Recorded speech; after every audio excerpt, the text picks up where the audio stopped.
Queremos darle la bienvenida a la congresista Marisa Glave, que ya está en nuestros estudios precisamente para atacar este tema. Marisa, muy buenas noches y gracias por estar aquí. Buenas noches, muchas gracias por la invitación. La solución de esta huelga pasa necesariamente por la salida de Marilu Martens. ¿En qué podría mejorar o cómo se podría calmar a los profesores con el nombramiento de un nuevo ministro?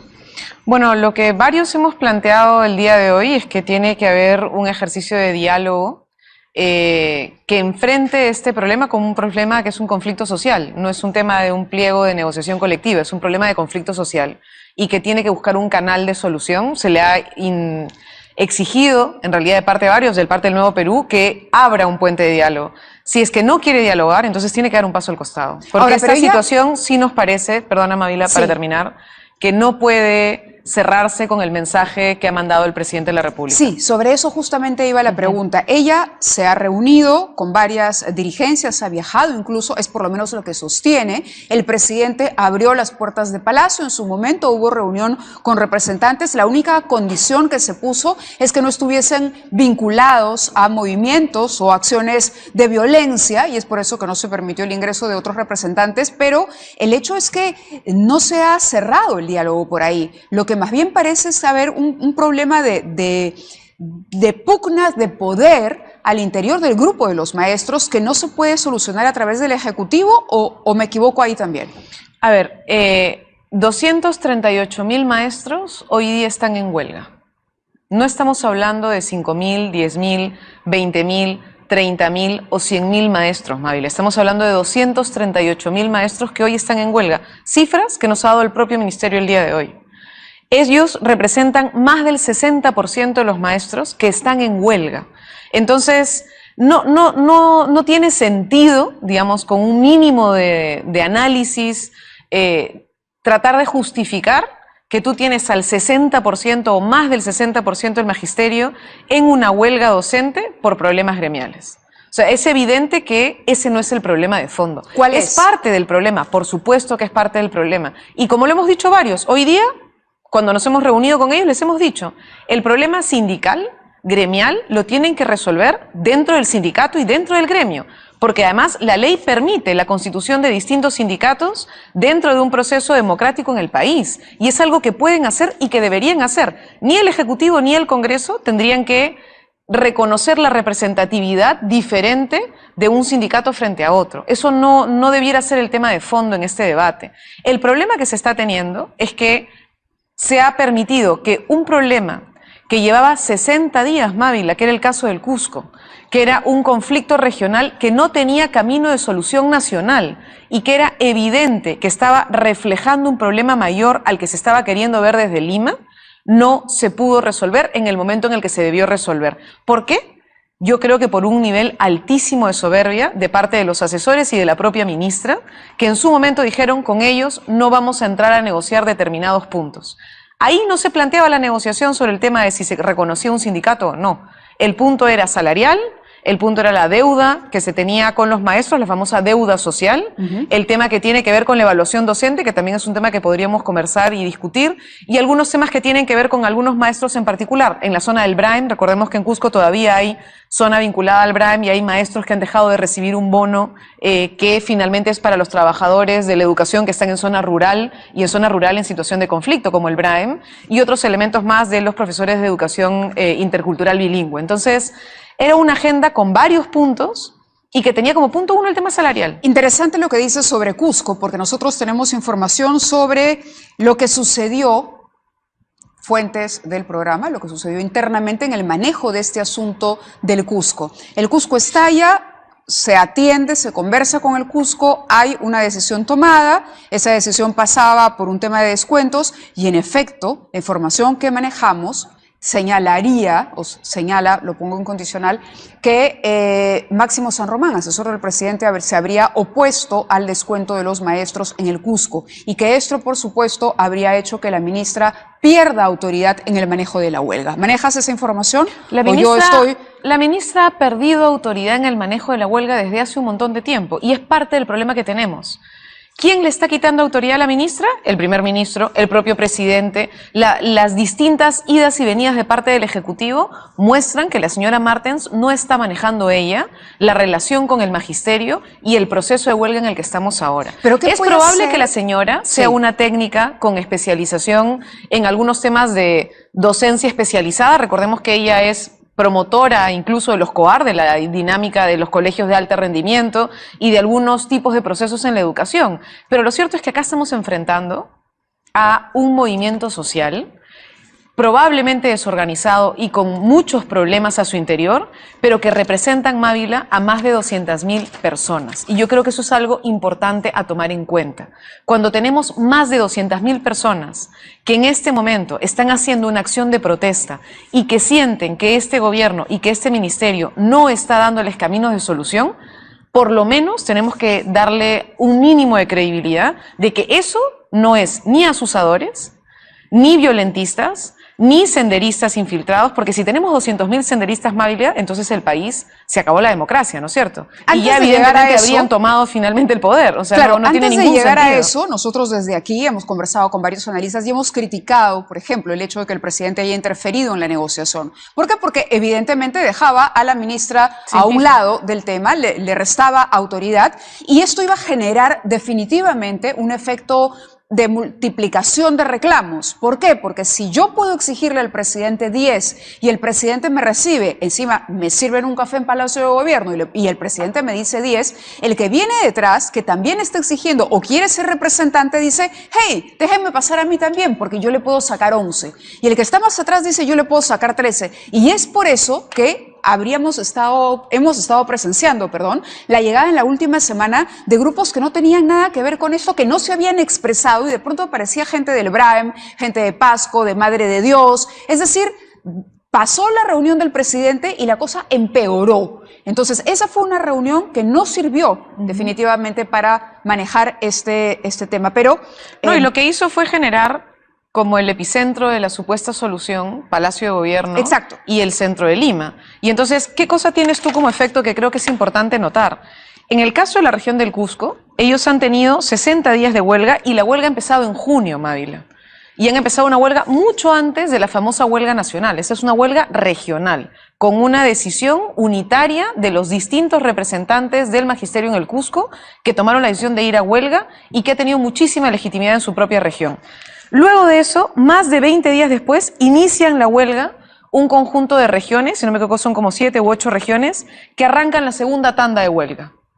Después del anuncio del presidente Kuczynski, supuestamente de diálogo, hay un momento como de pausa. Y de pronto tenemos las declaraciones del ministro Basombrío, si no me equivoco es en el Canal 4, en Cuarto Poder, que hace unas declaraciones absolutamente agresivas contra el magisterio, en una política represiva y de estigmatización del magisterio, y tú ves cómo inmediatamente después todas las demás regiones entran en huelga. Hoy tú hablas de las 24 regiones en huelga. Al margen de las cifras de la cantidad de gente que esté hoy protestando, también es cierto que hay una plataforma que parece haber sido atendida. Es decir, Marilu Martens dice, querían el aumento a 2.000, esto era un compromiso de campaña para mayo del próximo año, sin embargo, no, lo adelantamos. Eso no es real. El compromiso de campaña, y ahí hay que hacer mucha claridad, era que en el primer año de gobierno se elevaban a 2.000 soles. Bueno, el primer está. año de gobierno terminó el 28 de julio. Correcto. Y no hubo la elevación a los 2.000 Correcto, soles. pero digamos, el gobierno tiene también los elementos para decir, oye, tenemos la caja fiscal, no sabíamos que nos habían heredado tremendo problema, porque lo han tenido que franquear recién un año después, eso por supuesto también se les puede criticar, pero el hecho es que no hay de dónde sacar para más y se ha hecho todo el esfuerzo para que en diciembre ellos puedan recibir sus 2.000 soles. El famoso tema de la capacitación, por ejemplo, ¿no? Se va a permitir que se someta a una evaluación a un maestro que no ha recibido una capacitación. Esa es una súper concesión a favor del maestro, porque eso lo no es una lógico es que tú concesión, puedas, eso es lo básico. pero tú puedas evaluarlo en cualquier momento para ver si el señor está cumpliendo su trabajo como debe. Y el tema de la evaluación, Mávila, pasa también por un tema de que incluso parte de la discusión era cuáles iban a ser los criterios de la evaluación. ¿Tú evalúas cualquier cosa o tú evalúas algunos elementos del desempeño docente? ¿Cuáles son esos elementos del desempeño docente? Ha habido un mínimo de consenso sobre cuáles van a ser. De hecho, hubo un compromiso desde la ministra Salas, que fue la que inició el proceso de la reforma magisterial, de que el proceso de evaluación iba a ir acompañado de un proceso de capacitación permanente. Y sí han terminado de, no que conceder, sino tener que reconocer que la promesa inicial que se hizo cuando, recordemos, la anterior huelga magisterial, era que cualquier proceso de evaluación venía previamente acompañado de un proceso de formación y capacitación. Bueno, pero ya está. E incluso se dijo que los primeros exámenes no serían exámenes que se contaran, sino que serían los exámenes como de validación. Es decir, vamos a generar un instrumento que por primera vez se aplica de evaluación docente en aula, que nunca se ha aplicado y que tiene un conjunto de problemas incluso en quién va a ser el evaluador.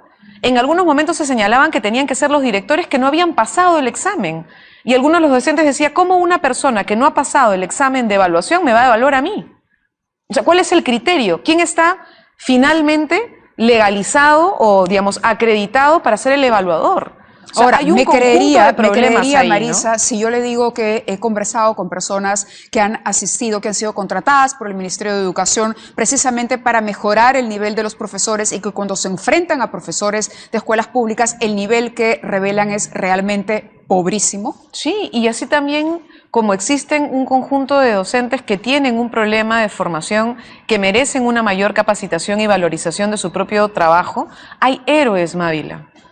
Héroes de la educación, que trabajan en las peores condiciones. Yo he sido testigo de la educación rural en lugares donde hemos tenido escuelas unidocentes multigrado, donde tú tienes profesores que hacen magia para enseñarle a los niños y que tienen que enseñarle a niños de distintos grados e intentar que todos puedan avanzar y que tienen apoyo cero y que algunos de esos que están incluso en la zona del Brain les acaban de quitar un bono. Pero también hay maestros que no están preparados y que se confían o se sienten cómodos en la posición de que de aquí no me van a mover y que no quiero que me evalúen porque yo no quiero que me muevan de mi puesto. Como se ha señalado de manera clara, ninguno está en contra de la carrera hacia ascenso, por ejemplo.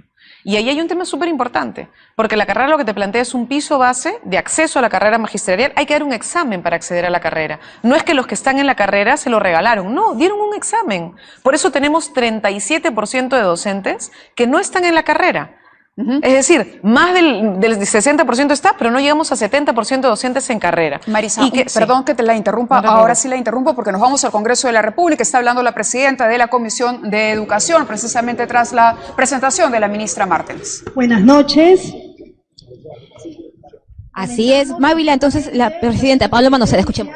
Que se han generado afuera del Congreso. Hemos escuchado atentamente a la ministra de Educación por un periodo de 7 horas, cumpliendo con nuestro rol como legislativo. Se ha logrado un acuerdo para que la ministra reciba a los maestros este día viernes. Nosotros, como congresistas, continuaremos cumpliendo con nuestro rol de fiscalización para supervisar que esos acuerdos se cumplan. Muchas gracias. No va a responder preguntas de la prensa. Era la presidenta de la Comisión de Educación que acaba de decir que se ha llegado a un acuerdo para que la ministra Martens reciba este viernes precisamente a los maestros, y era algo de lo que veníamos conversando con la congresista Glave. Ahora, ella acepta nuevamente sentarse a conversar.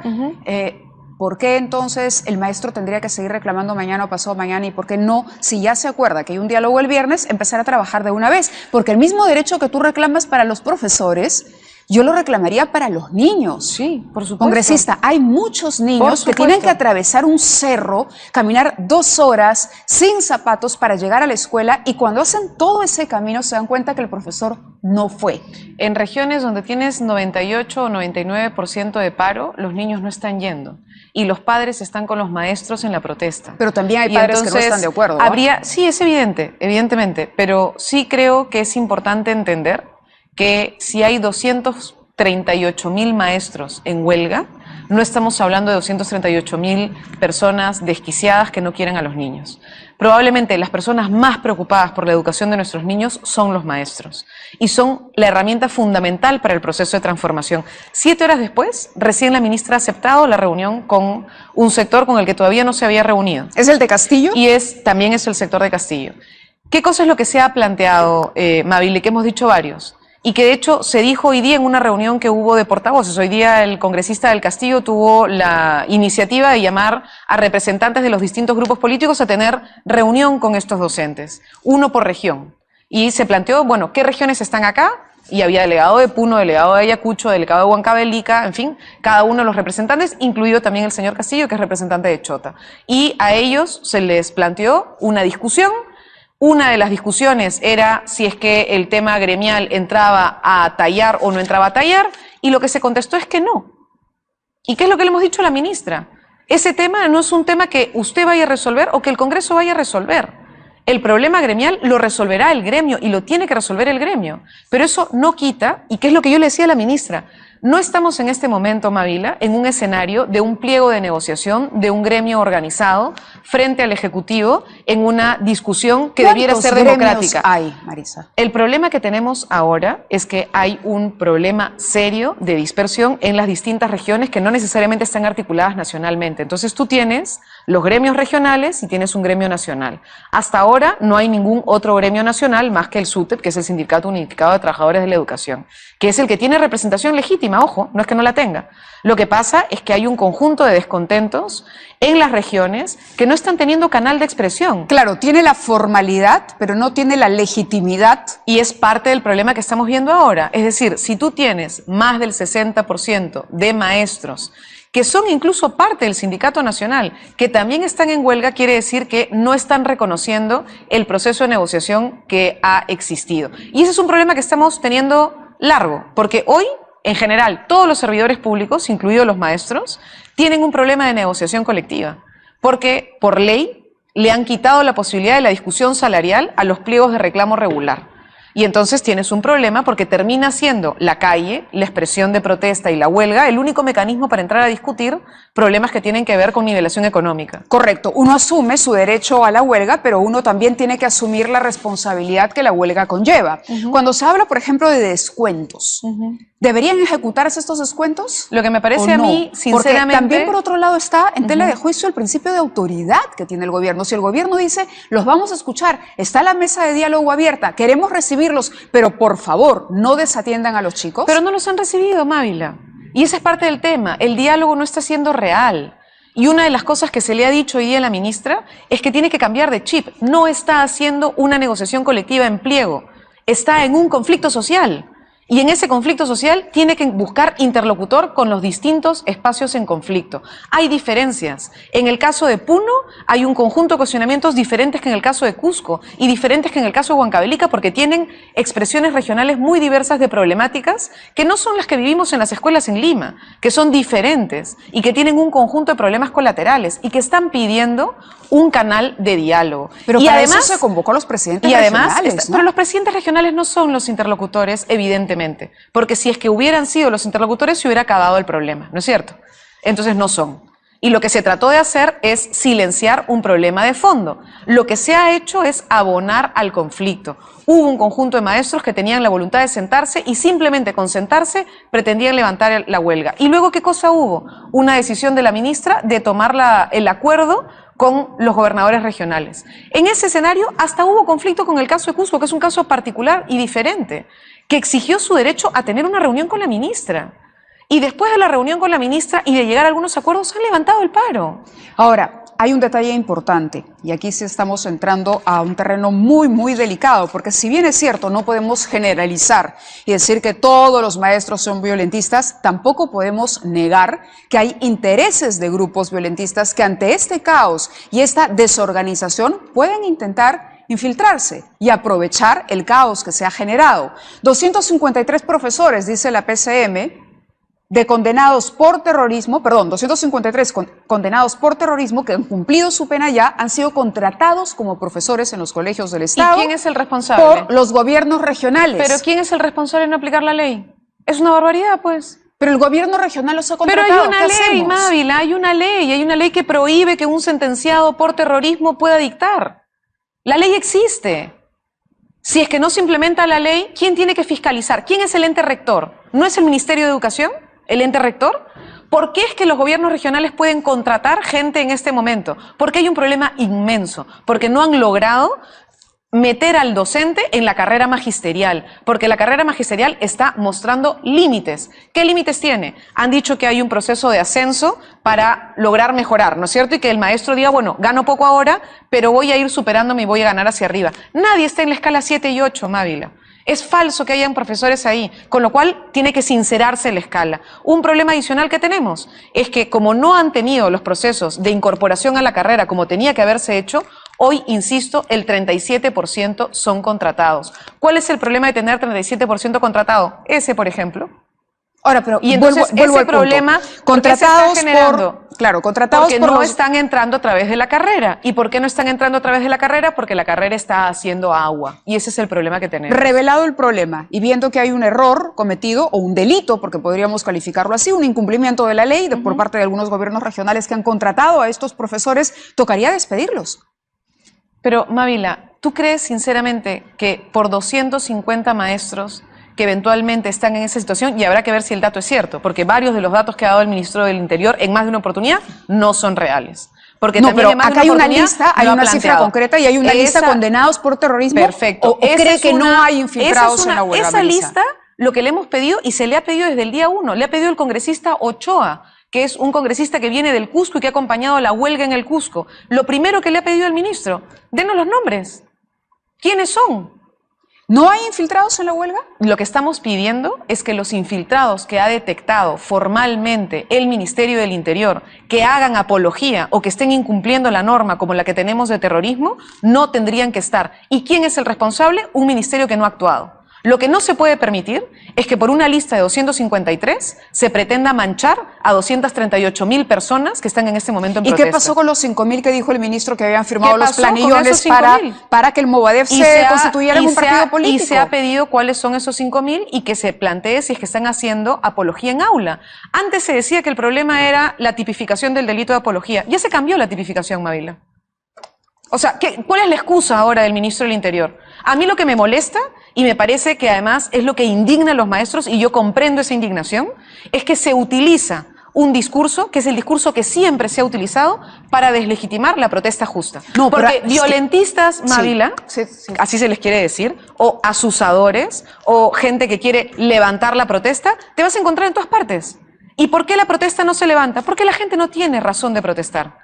Pero en este caso, tú estás, al encontrar, insisto, 238.000 personas en huelga, no podemos decir que ese es un asusamiento de grupos violentistas, porque entonces estamos diciendo que como de pronto tú puedes levantar de 280.000 personas, no. Correcto, pero tampoco podemos descartar que hay una presencia, estos 253 exterroristas, si se les puede calificar como exterroristas, al haber cumplido la condena, que están trabajando hoy en el magisterio. Por otro lado, 5.000 que han firmado un planillón para que Movadef se inscriba como partido político. Y por otro lado, muchos otros que seguramente no revelan su identidad. ¿Y por qué le hago esta pregunta nuevamente? Porque quienes tenemos memoria o quienes tenemos ya los años acumulados, sabemos que en su momento el terrorismo ingresó a través de las aulas. Eso es innegable. El terrorismo había tomado colegios y universidades. Entonces, definitivamente es un tema, hay que darle seguimiento. El último gobierno no le hizo seguimiento a nada de esto. ¿Sabes qué cosa es lo que está haciendo este gobierno? Y entonces, obviamente hay una alarma que se enciende. En este discurso y de la manera en la que se está tratando, están avivando a Sendero Luminoso, están legitimando una organización que se llama Movadef, que en muchísimos lugares tenía muy poca presencia, los están levantando como si fueran los verdaderos héroes de una protesta justa, lo que es una barbaridad. Es una barbaridad, porque hay muchísima gente y muchísimos maestros. Mira tú la cantidad de maestros que murieron a manos de Sendero Luminoso. Una de las cosas que yo más recuerdo de reuniones que he tenido con personas del Sindicato de Trabajadores de la Educación es la cantidad de maestros asesinados por Sendero y que fueron los primeros en poner el pecho y pararse frente a Sendero Luminoso y decir que se formaba ciudadanía y se defendía la democracia. Entonces, no podemos repetir los errores que en este país se han ido repitiendo eternamente, de tratar de agarrar y decir que todos son exactamente lo mismo. Y entonces no reconocer la legitimidad de quienes tienen hoy un conjunto de reclamos válidos. Veamos la historia. Pero ¿Qué ha que hecho el Estado peruano? interlocutores válidos. El Estado peruano, una de las primeras cosas que hizo, por ejemplo, fue levantar a las Fuerzas Armadas e ir a zonas de comunidades campesinas y asesinar. Porque ahí habría un senderista. y terminaron asesinando a gente inocente. Y tenemos un informe de la Comisión de la Verdad que nos habla de casi 70.000 peruanos y peruanas muertas en ese conflicto. La mitad a manos de Sendero y la otra mitad a manos de las Fuerzas Armadas. Le hago una pregunta, Entonces, Marisa. en ese escenario, Sí. con esa historia, no podemos seguir cayendo en el discurso de la estigmatización y la deslegitimación de la ciudadanía que tiene derecho a la protesta. Ustedes han tomado contacto hoy directamente, porque hemos visto las imágenes directamente con quienes reclamaban. La pregunta es, ¿cuántos son los que deben reunirse con la ministra Martens? ¿Quiénes son? ¿Cuántos representantes hay en este conglomerado de cientos de miles de maestros? En este contexto, cada una de las delegaciones, y eso lo han hecho además a través de sus propios congresistas, han ido acreditando a representantes por región. Eso es lo que ha habido desde el ¿Y esa día lista 1. existe? Esa lista la han ido entregando al ministerio. Con algunos se han reunido, con otros no se han reunido. ¿Se reunieron con el señor Mesa? Al final sí. Y menos mal el señor Mesa levantó la huelga en el Cusco y en un par de regiones más. Ahora, el grupo Pero de esas Pedro reuniones, Castillo, por ¿es ejemplo, un ¿qué se sindicato? dijo del señor Mesa? Sí. Desde el primer momento dijeron que el señor Mesa estaba levantado por Pucallactas y por Movadef. Eso se dijo desde el día 1 en el caso del Cusco. Y el señor Mesa insistió en su derecho de que el gremio del Cusco tenía derecho a poder negociar y discutir. Y han entrado en una negociación y han levantado la huelga. Y han planteado un conjunto de críticas a la situación que hay hoy en el magisterio. Ojalá que la situación en la que estamos nos permita entrar en un debate más allá, que es un debate sobre la educación pública, Mávila. Sí. ¿Hacia dónde está yendo la educación pública? En eso y en estamos ese todos de sentido, acuerdo. ojalá sí esto nos permita reconocer que somos el país que menos invierte en la educación. Nosotros dedicamos $1.200 al año en un niño. Chile nos triplica, cuatriplica. Estamos por debajo. Bolivia, y Mávila. creo que el gobierno Bolivia no es entrega ciego más a esas del cifras. 6% del PBI y nosotros no llegamos al 4% del PBI. Entonces, sí tenemos como sociedad y como Estado que reconocer que la educación pública la hemos abandonado. Ahora, hay un tema particular, el señor Pedro Castillo, que incluso está contemplado, está contenido en una denuncia que se ha presentado justamente por parte de la Procuraduría, me parece, del Ministerio del Interior. En ese caso, ¿se le debe reconocer a Pedro Castillo como representante? Yo o no? entiendo que el señor Castillo es representante de un sector que está en Chota y que ellos están acá, y yo creo que deberían hablar con él. En este contexto deberían hablar, porque es un contexto, insisto, no de negociación de pliego. No estás reconociendo un sindicato, estás reconociendo a un conjunto de actores que están en conflicto. Ahora, si el señor Castillo está en la lista de los que firmaron el planillón de No Movadef, está, según lo ha decretado, la misma gente del Ministerio del Interior. La razón por la que no lo están dejando entrar es por acusaciones que se le habría hecho por protestas que han ocurrido después de llamada a la huelga. Hasta donde han presentado y se les ha pedido información de si el señor forma parte de alguna organización vinculada a Sendero Luminoso, no han podido entregar ninguna documentación que lo sustente. entonces sí pues, debería Mario, participar de esa yo creo que negociación con si la ministra. no hay, si no es de los contratados que fueron sentenciados por terrorismo y no es de las personas que está levantando la opción de la lucha armada como una alternativa en el país, no entiendo por qué no. Hoy día distintos congresistas, y no te estoy hablando de congresistas de izquierda, te estoy hablando de congresistas por Cajamarca, por ejemplo, el congresista Vázquez, de Alianza para el Progreso, que salió a decir que conocía al señor Castillo, que lo conocía desde hacía muchos años, que había sido rondero, que había sido de Chota. Yo creo que se están levantando y fabricando cucos en un contexto en el que no se debiera. En este contexto debiera tenerse la certeza de que hay que buscar escenarios de diálogo y denunciar que si lo que quieren es el reconocimiento de un sindicato nacional paralelo, que lo hagan de manera formal, que lo hagan como se tiene que hacer, pero que hay un conjunto de problemas del magisterio que tienen que entrar en diálogo y que se tiene que buscar un mecanismo de solución, Mávila. Porque si la respuesta va a ser, señores, vayan a sus clases, después de que estamos viendo la cantidad de maestros que están en huelga, no es la manera de resolver el conflicto, y al revés, está escalando. Lo que nosotros le hemos dicho al señor Zavala, y se lo vuelvo a decir, porque se lo dije la vez que conversé con él, este conflicto pudo desactivarse en el Cusco y ellos han permitido que vaya escalando. Y el escalamiento nos ha llevado a que de tener 80.000 maestros en huelga, estamos en 235.000 maestros en huelga. Este pico al que estamos llegando puede crecer y no tiene ningún sentido. Y lo que hay que buscar no es avivar el fuego, sino ver cómo se le baja y generamos condiciones tranquilas, que es lo que necesitamos para entrar al debate de verdad. Ahora, de lo cómo terrible, logramos la educación en el país, terrible ¿no? es que luego de estas reuniones con el presidente, incluso muchos de los que participaron tampoco es que hayan levantado la huelga luego. Sí. Entonces, ¿qué pasa con eso? Si ya llegaron hasta Palacio de Gobierno, ¿qué hacemos? No, Porque en esas- hay otro tema, el principio de autoridad. Sí, bueno, pero eso es un ¿Cómo problema. lo ejercemos? Pero ese es un problema de este gobierno que no lo está ejerciendo como debiera ejercerlo. Insisto, cuando uno tiene una mesa, uno tiene puntos de diálogo. Hoy día incluso los congresistas se han ofrecido como mediadores. Hoy día hubo una reunión de los principales representantes de las fuerzas políticas con este sector de maestros y ha dicho, nosotros podemos ayudar a mediar, a intentar puntos de acuerdo para que esto se acabe. La reunión con el señor Mesa terminó en acuerdos concretos, en un pliego firmado. Y además, ¿en qué cosa? ¿Qué es lo que pidieron? Que se instale una mesa en el Cusco. ¿Este grupo de congresistas está integrado por todas las bancadas? Bueno, es la que no estuvieron los señores de Fuerza Popular, pero salvo esa, todas las demás organizaciones, incluido el Bloque del Nuevo Perú, participaron de la reunión. ¿Incluyendo el Peronos por el Cambio? Sí, claro, estuvo el señor Vicente Ceballos también. Porque para conformar una mesa para hacer, o sea, funcionarían como una suerte de, puente. Mira, Mavila, yo entre creo el ministerio y los maestros. Que los 238.000 maestros que están en huelga no tienen como principal interés que el señor Castillo o cualquier otro sea reconocido como un nuevo secretario general de un gremio paralelo. Esa no es su principal preocupación.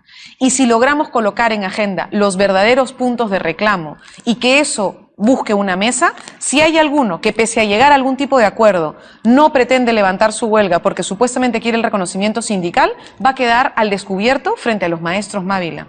Y la gente no sigue a cualquier persona si es que no rinde cuenta a sus bases. Ahora, el tema que hacemos con el pliego, porque el pliego era uno de 4 puntos, esos 4 puntos la ministra lo ha repetido hasta el agotamiento. Pero lo ha repetido hasta el agotamiento. Ahora, los maestros dicen, ¿por qué no se invierte más? ¿Por qué solamente el 2 o 3% del PBI? Queremos el 10%, pero eso en este momento por lo menos, es imposible. Lo que todos ya tenemos como un consenso. ¿Y qué hacemos si hoy le damos 10% a los maestros? Mávila. Entonces vamos a tener que no atender los hospitales. El porcentaje, mi pregunta es, ¿cómo puede ser que un país como Bolivia pueda estructurar su presupuesto de manera tal que el 6.8% de su presupuesto va a educación? O Chile, o Colombia, o México. O sea, ¿por qué nosotros no podemos reestructurar nuestro presupuesto para obtener como prioridad la educación? ¿Qué quitaríamos, por ejemplo? No se trata, perdóname, Mávila, porque hay que hacer, lo que hay que sentarse a hacer es mirar cómo es posible que todos los países de la región, Mari, todos los países de la región tienen un porcentaje superior del PBI destinado a la educación, salvo el Perú. ¿Qué hubieran hecho en caso de llegar a ser gobierno? Bueno, una de las cosas que nosotros ¿iba a poder subirlo a 10%? Nosotros el 10% es algo que ha señalado no sé quién, pero el acuerdo nacional es tratar de llegar al 6% y mantener la elevación de manera sostenida. Pero hubieran y en el último año no se ha hecho. ¿Sí? Y yo creo que se puede ir avanzando. Sí, sí hay decisiones de avanzar. Hay reestructuraciones que se pueden hacer. El mismo presupuesto del Ministerio Mávila. ¿Cuánto está ejecutando este ministerio? No llega ni al 50% de ejecución y miren qué mes estamos.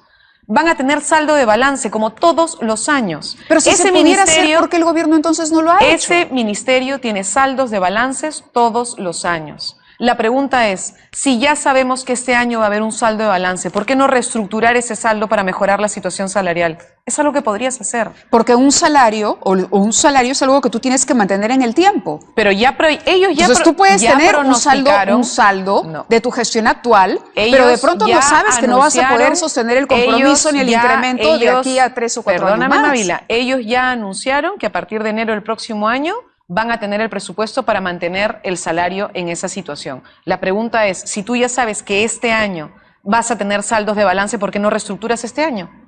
Y resuelves este año. Y comienzas a cumplir tu promesa de verdad. Porque para adelante ya lo prometieron y ya tienen el presupuesto estructurado para adelante. ¿Cuándo comienza a trabajar el grupo de parlamentarios que va a servir de puente para este grupo en realidad tuvo una reunión ahora y hemos tenido una primera reunión, pero no, o sea, se ha ofrecido, el ministerio verá, o sea, la ministra tiene que ver, el presidente tiene que ver. Lo importante acá es que yo sí creo que las distintas fuerzas políticas que estamos en el Parlamento estamos haciéndole un llamado a la ministra, al primer ministro y al presidente de decir que la manera de resolver esto no es con la represión que ha hecho el señor Basombrío. El día de ayer, Mávila, yo he tenido que acompañar a una trabajadora del Congreso, a Paloma, a una trabajadora que quiso entrar al Congreso, que se identificó con el photocheck de trabajadora del Congreso y que fue agredida por la policía estando embarazada de 6 meses.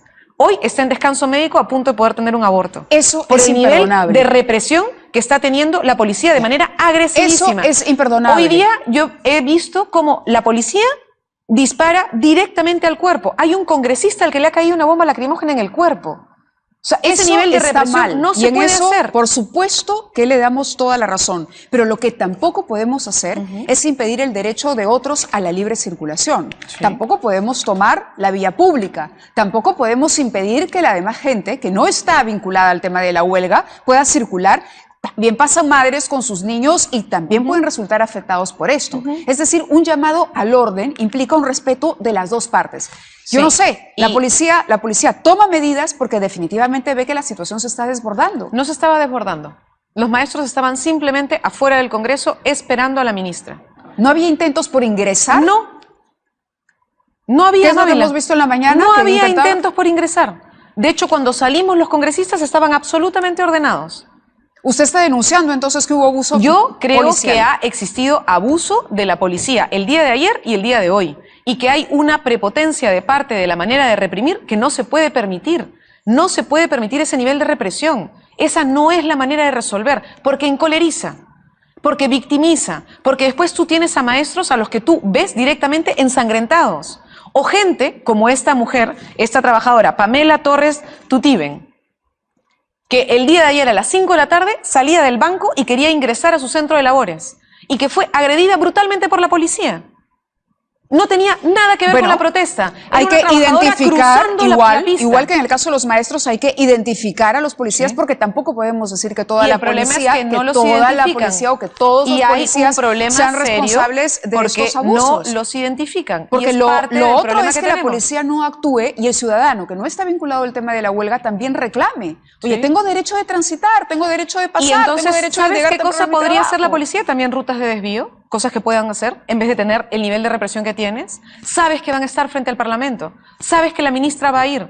En cualquier parlamento del mundo, Mávila, cuando va la persona que tú estás buscando que rinda cuentas, vas evidentemente a la puerta de la institución. ¿Dónde no se va a la puerta de la institución? La ministra aceptó el diálogo. Este diálogo se va a producir, el presidente ha salido a hablar. ¿En qué debería mantenerse firme? Le tocaba el tema de los sueldos porque sí me parece importante. Es decir, hay que asumir también la responsabilidad de la huelga. Por más que se acepten las condiciones o se llegue a acuerdos, eso cuenta de aquí para adelante. Pero ya hay un deterioro y una merma en la educación y un perjuicio a muchísimos de estudiantes peruanos hasta el momento. Yo diría que algunos ya perdieron el año, que esto ya no es un pronóstico pesimista, sino que ya eso es no una real. realidad. No, no es una realidad. La única región que podía perder el año era la región del Cusco. ¿Por qué? Porque el paro empezó en junio. Como te mostré en el gráfico que tenemos acá, el paro iniciado en junio únicamente fue en la región del Cusco. Durante un mes y una semana aproximadamente, casi 40 días, la huelga fue únicamente en el Cusco. Las demás regiones han entrado después. ¿Y cómo Hay muchas regiones que solucionamos? tienen 5, 7, 8 o 10 días de paro, no tienen más.